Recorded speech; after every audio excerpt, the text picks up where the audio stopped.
Maléco, vous, on vous a vu sur le terrain dans le cadre de l'accès équitable aux médias publics. Alors, comment cette journée s'est passée? Quel aura été votre constat? Avant de revenir sur ma journée, déjà merci à la haute autorité de la communication et toutes les administrations qui ont permis l'équité dans les échanges. Et puis, avant de décliner justement mon observation, j'aimerais revenir sur des points d'ombre au tableau qui ont enrobé ce processus électoral. Déjà, l'intrusion maladroite du président de la transition, le général Brice Clotaire Oligui Nguema, qui a manqué de neutralité en appelant à voter oui.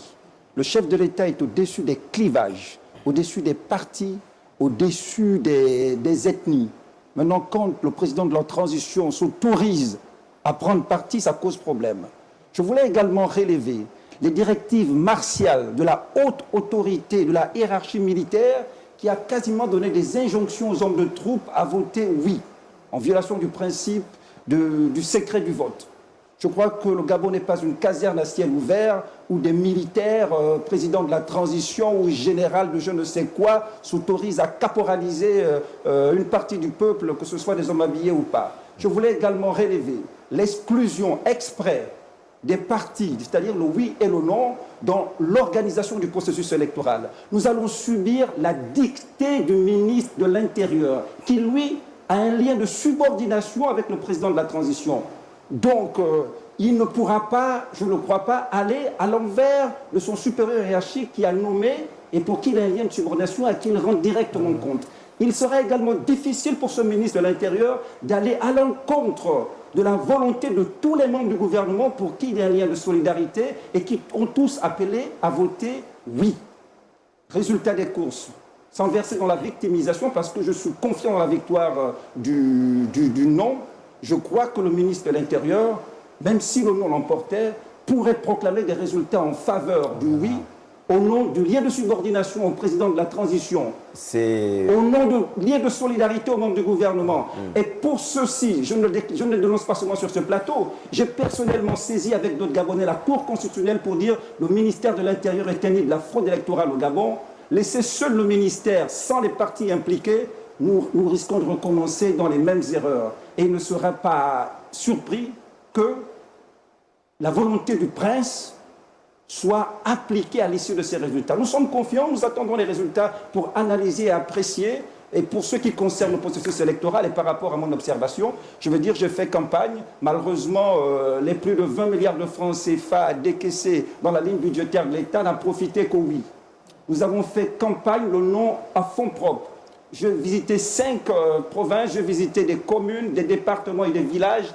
Et là, malgré ces fonds du contribuable gabonais, déboursés pas pour le oui, mais pour les Gabonais de l'intérieur n'ont même pas un imprimé de la Constitution. Ils n'avaient pas les outils d'aide à la décision pour savoir s'ils votaient oui ou non.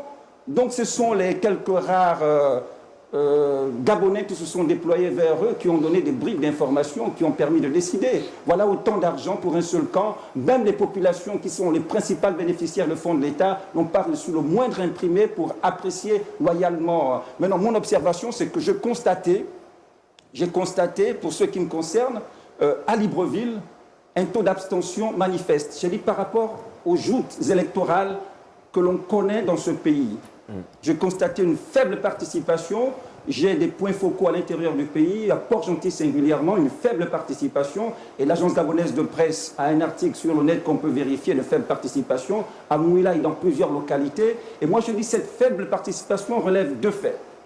Le premier fait, c'est un désamour par rapport à la gouvernance du CNTRI qui a promis cette félicité, une félicité en carton qui s'est traduite. Les Gabonais sont fâchés. C'est également un rejet manifeste de l'offre politique introduite dans ce projet de constitution qui est une montagne d'iniquité, qui consacre le déni de citoyenneté, qui consacre la monarchisation du Gabon par un président qui a tous les pouvoirs en absence d'équilibre de pouvoir. Ça consacre également, pour boucler, la mise à mal des droits civils et politiques, notamment avec la disposition qui encadre 35 et 70 ans le droit de candidat à la fonction présidentielle. Donald Trump, le président américain, a été élu à 78 ans président des États-Unis.